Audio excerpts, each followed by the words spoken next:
Hello friends, May Flaum here, and today I'm going to be creating a Winnie the Pooh photo frame with Dress It Up buttons.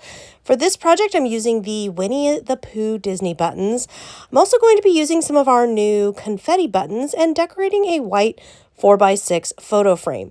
To get started, you just want to remove everything but the frame, so the glass and the backing and everything, and then gather whatever buttons you might like to use. I mentioned I'm using some of the new confetti mixes. These are great because these button mixes have a whole bunch of different sizes, all one color, which makes them so fantastic for supporting fun buttons like our friends Winnie the Pooh. So to get started, you're just going to pick out some buttons, and you can do this a couple different ways. You can put glue on individual buttons, or you can put glue down on an area. And this is E6000. This would work well, and Dress It Up Button Shop carries that. Another option is PPA adhesive. Really, whatever your favorite clear drying adhesive is for this kind of project should work. You just want a nice strong adhesive. And to get started, I have opted to go ahead and just put some glue all over the area. I'm going to do 2 corners for this frame.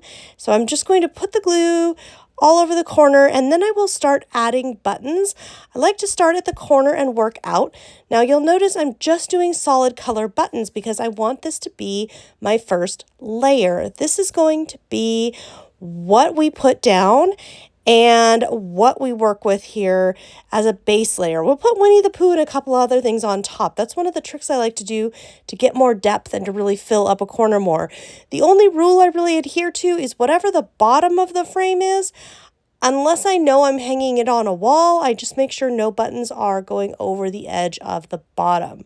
Now, once I've gotten some buttons on here, I'm just going to work outward from the center corner out, and then I'll go ahead and get out those Winnie the Pooh and Friends buttons. Now there is a shank on the back and you can remove it, and for some of them we will remove it.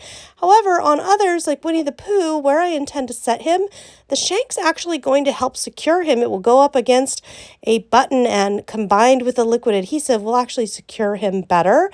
And we also have Tigger going to bounce on down here.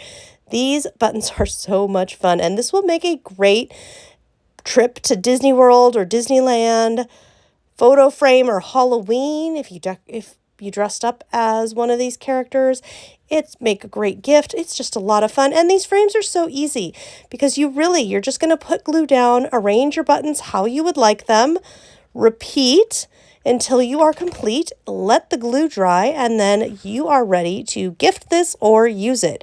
Now up at the top here, I've pulled in a couple of these glittery daisies and yellow flowers just to add a little more. And I like to add a few more things at the end if I feel like I want just a little more dimension. All of the other buttons you see though, the rhinestone flowers, there are some half dome. You see me putting one in yellow right there. Those are all from those confetti mixes. The buttons range from 1/4 inch to about an inch, 3/4 of an inch or an inch. And they're such great bases for so many projects, as you can see here. This was a really fun, simple, easy project. I hope you have enjoyed this tutorial video. Be sure to subscribe to Dress It Up Buttons for more video content and more tutorials. Thank you for tuning in. We'll see you next time.